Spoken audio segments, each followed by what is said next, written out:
Everybody, welcome to Five Features. Today we got a special guest. We got a Big Five legend here, the Big Five Hall of Famer, St. Joe's Hall of Famer, All A10 player, Marvin O'Connor. Marvin, what's up, man? Thanks for joining me. Oh man, thanks for having me, man. Yeah, Appreciate you.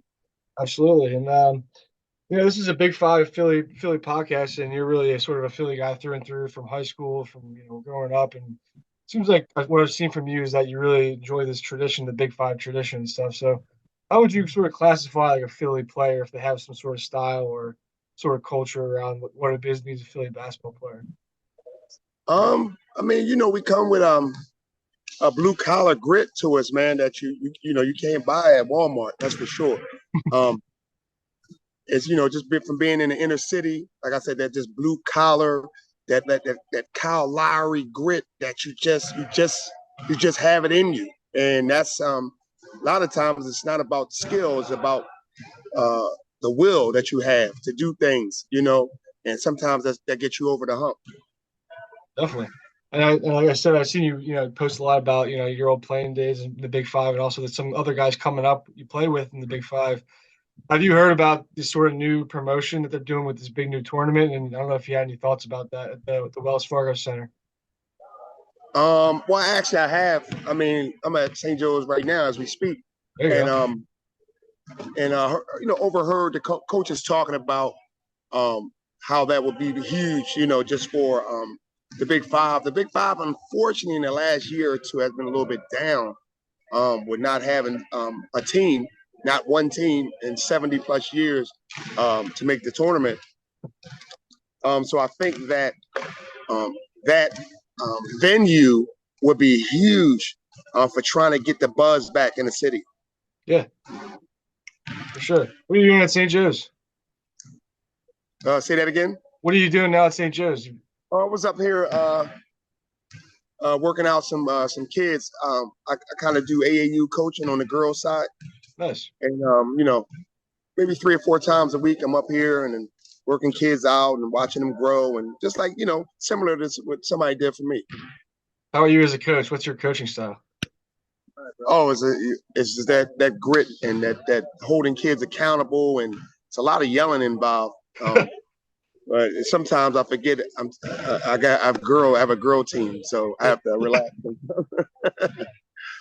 Coming out of grads, there's such great basketball tradition in the city, in the public leagues and the Catholic leagues. Um, I've seen you sort of talk about, inquires. You've been the city player of the year, and all these accolades that came to you in the city. What was your sort of recruiting process like? I see you got offers from kind of all over the country, and then you ended up at Villanova, obviously, which is close to home. What was it about staying in Philly that we're seeing a lot of guys not stay in Philly anymore? For you, what was it that was the ultimate desire for you to stay here in Philly? Well, one of the things about playing in Philly from a recruiting perspective is normally when you're a Philly kid, the coaching staff gives you like the benefit of the doubt. So if if the coach want to continue to recruit from Philadelphia, normally it keeps the Philadelphia kid happy, and that's huge. Now, if I was in Oklahoma somewhere, I mean, 9 times out of 10, the Oklahoma kid that they recruited from the area Yeah, would be a little bit more happier than the Philly kid. So I thought that if I stayed home, that I would play more, and it end up working out and leaving this kind of legacy. definitely. And have you watched the? I'm sure you have, but I don't know if you watched it recently. The ESPN Sports Center documentary about you.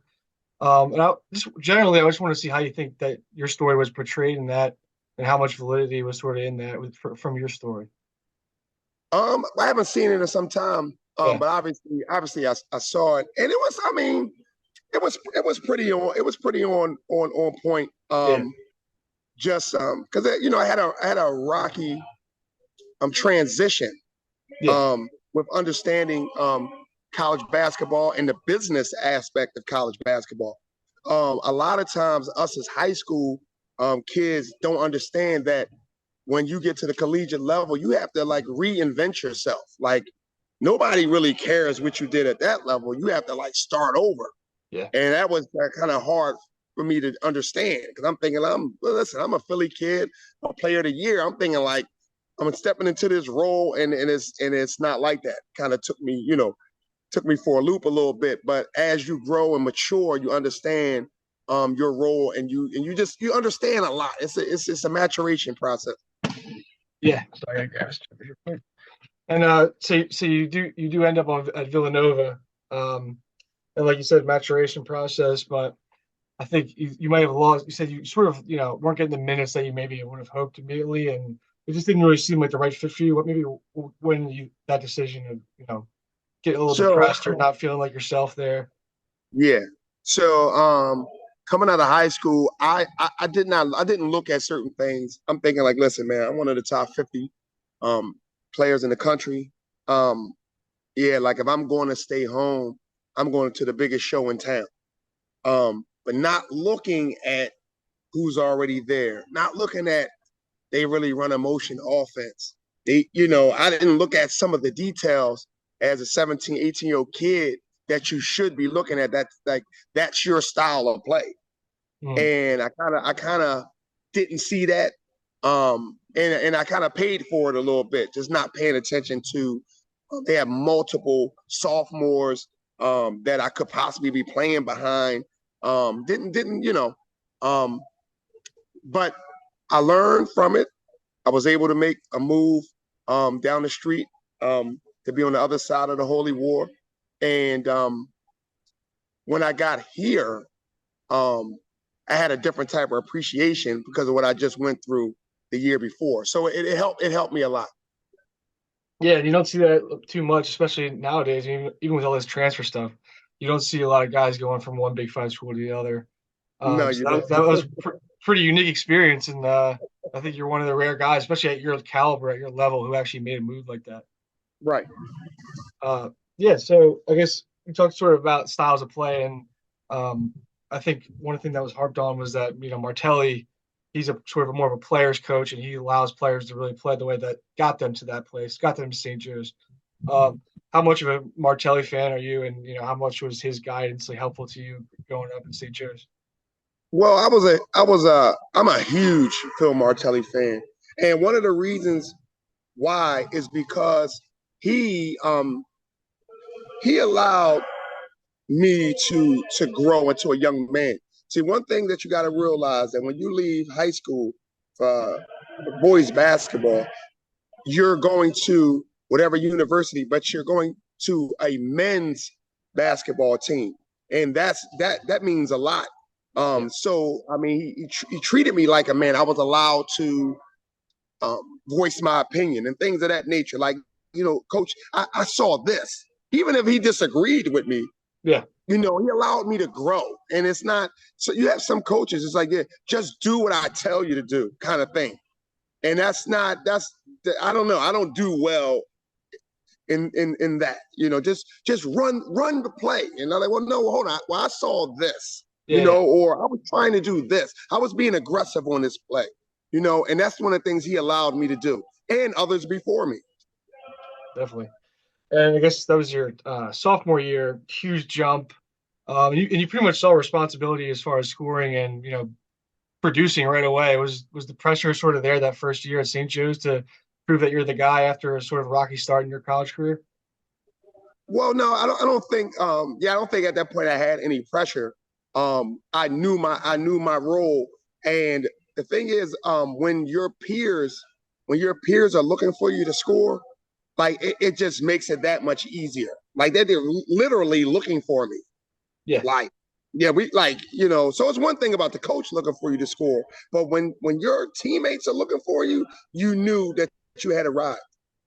Definitely. And the reason I asked you earlier about the documentary is because the way they kind of portrayed you. To be honest, I didn't watch you play growing up because I'm a little bit younger, but the way they portrayed you is a real passionate, competitive toughness guy.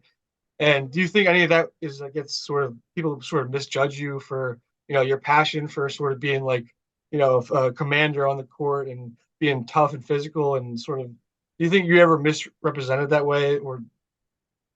I'm gonna say this for all the people who grew up how I grew up. and come from where I come from, they completely understand. Yeah. But if you come from a different background, you may look different because that's not what you're accustomed to. But the same thing that I was doing on the collegiate floor, I was doing in the playground. And it Yeah. wasn't just me, it's just kind of like where we come from. And the actually the girl from LSU was getting some flack from the same type of stuff. Like, listen, we're inner city kids. Yeah. Like that's and you shouldn't be ashamed to be that. Yeah.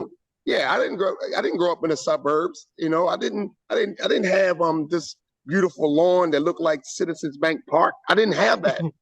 So like you just have to be a product of who you are and not be ashamed to be that. Definitely. Yeah. That's a great answer. And you kind of mentioned the LSU game, and so much stuff is different now than when you played. As far as obviously the big ticket items, everyone's talking about the NIL stuff, the Yeah. transfer stuff. But then there's also this influx of like social media stuff that everyone's got their opinion. There used to maybe be a couple of journalists who would write about you, say something negative. Now everyone on Twitter is everyone has got their own opinion on Twitter. Do you think as a young man you would have struggled with that kind of pressure and all that noise coming at you? Because I know a lot of college basketball players are specifically talking about how things have really vamped up and it's gotten a lot worse, and a lot more pressure in that sense. Yeah, so I actually I'm kind of glad that I came through in the era that I came through, primarily because like you said, the social media. I mean, just not even having a cell phone. Let's just dumb it down a little bit to like Would you something have a like that. pager? Yeah. I mean, just not being glued to a phone 24 hours a day. I mean, we all do it now. Like, I mean, your face is constantly in the phone. Yeah. Even while you're driving, sometimes you're looking Yeah. at, it's so like just not having that. I mean, video games were okay, but it wasn't like everything. I mean, it really allowed you to grow up outside and play in a lot of playgrounds and just be a kid, Yeah. and not worry about that, And when you get caught up in that, a lot of times it takes the emphasis off the work you could be putting in, versus how you're perceived or how you look, Yeah. So I'm just glad that I didn't have to deal with that.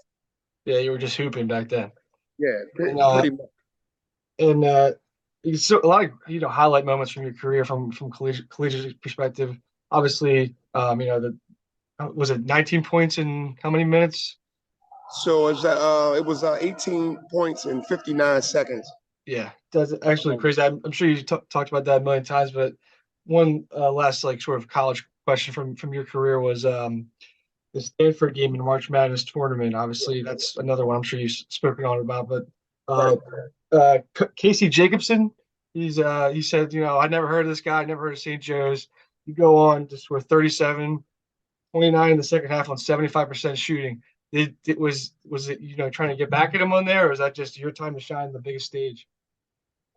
Well, the crazy thing is, to be very honest with you, I didn't even know it. I didn't even know he said that. Yeah. So I mean, at the end of the day, we're in a tournament. It's the biggest stage in college basketball. That's enough motivation for me. I don't. Yeah, Yeah. I didn't need that. And my high school, because I played. I played big time high school basketball. Yeah. In my senior year, we played against Baron Davis, guys from California. We played against Tracy McGrady and them guys in North Carolina, Joe Forte and Keith Bogans and them guys in Maryland. Like, we played a big time schedule. And I say that to say that because we did that on a regular basis, when I got to the tournament, that's normal for me. That's normal. Like, this right here doesn't frighten me. This is like my comfort zone. Yeah. Where somebody else will look at this and like, you may want to call out sick, or all of a sudden you have food poisoning today. That's just not who I am. So like, just the stage and knew you had 20,000 in the stands and 1 million watching at home, that was enough for me. Definitely. Yeah. And talk about sort of growing up. I mean, there wasn't really a sort of you're talking about you're coaching AAU right now. There was nothing like that when you were kind of coming up, was there? I mean, your high school team would travel, but Well, yeah, well, no, that's not necessarily true. Okay. So it was AAU. It was AAU when I came through, but it was different. It was different, and there was more camps than AAU. So it was like Yeah. you, yeah, so AAU was different. AAU in this day and age is like it's more of like of a money grab. Like Yeah. It's like a marketing thing. right, yes, AAU when I came through was literally the best of the best. Okay. Yeah, you wouldn't go to a AAU team and not recognize nobody else on the other team, or the score be 66-19. Like when I go to AAU tournaments, sometimes some of the scores are so lopsided that I'm wondering the team who has 12, like, why are you here? Like, Yeah. really, It's you like, should be like developing these kids before you bring them to something like this, you know? yeah, But definitely. sometimes they feel defeated and not only want to even be a part of that, For sure. you And then, know? after school, you're getting this national recognition and great success in the team. The team is getting better as you're getting better as you're, making moves. And yeah, I think you played some summer league ball, with the Magic. Is that correct? Yeah, so I was on the summer league team with Orlando. Um, yeah, in that 2002 summer. So actually I played well. Yeah. I mean, I shot the ball well. And they offered me a chance to come to training camp. Listen, you can come down here and fight for a spot. Yeah. So a week later, I had an offer from Europe. So it was like, well, did you go and wait for like October to go to training camp and fight for a spot, Yeah. or do you take the guaranteed money that's pretty Wow. much tax-free money? So it's like, you know what, this to me is a no-brainer. Get me a plane ticket, and so it was one of those things, and It's a tough and decision to make when you're a 21-year-old kid. right. But the bottom line was to try to get some funds rolling in, Yeah. and even if I would have got picked up, I would probably be making league minimum. Mhm. And over there, because there was no taxes, and over here, because they were going to take 40% of your money, I didn't make that much less than had I would have stayed. So Yeah. it was like, you know, to me, it Yeah, was a no-brainer. and I talked to a lot of guys from Philly who played overseas, Shiz Austin, Tyreek Duran, guys like that. Right. And they talk about sort of the downtime there, and being from Philly and being away from home, being Yes. in a foreign place, and just Yes. sometimes people just don't sit right with them. What was that like for you as far as getting used to that environment? Well, Ben, hey, let me explain something to you. Them guys are 3,000% right. And that's why I knew that I wasn't going to be there long. Yeah, Those long seasons that start in the end of August, I mean, they do give you some love around Christmas time to go see your family, yeah, but then you're right back and you're trying to come back home in May, and then you got to get back there in August. It was like this. This is a little bit too much for me. I really couldn't do that for 8 years or 10 years. I yeah, can't do this. You yeah. talking about being lonely? Oh man, that's different. And back then, what? I mean, we had, I think Skype had just came out, right?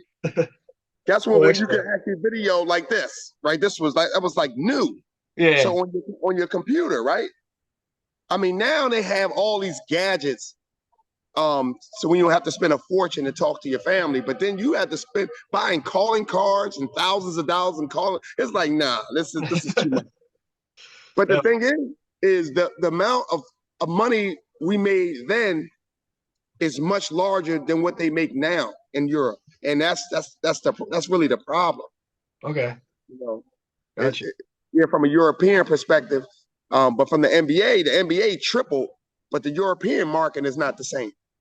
Maybe just those top tier clubs in Europe. Maybe Right, they're yeah. And now right, you're moving into more like entrepreneurial, correct, civic place where you're trying to get entrenched like with the AAU stuff, the basketball stuff, and then you're also involved with some restaurants, right?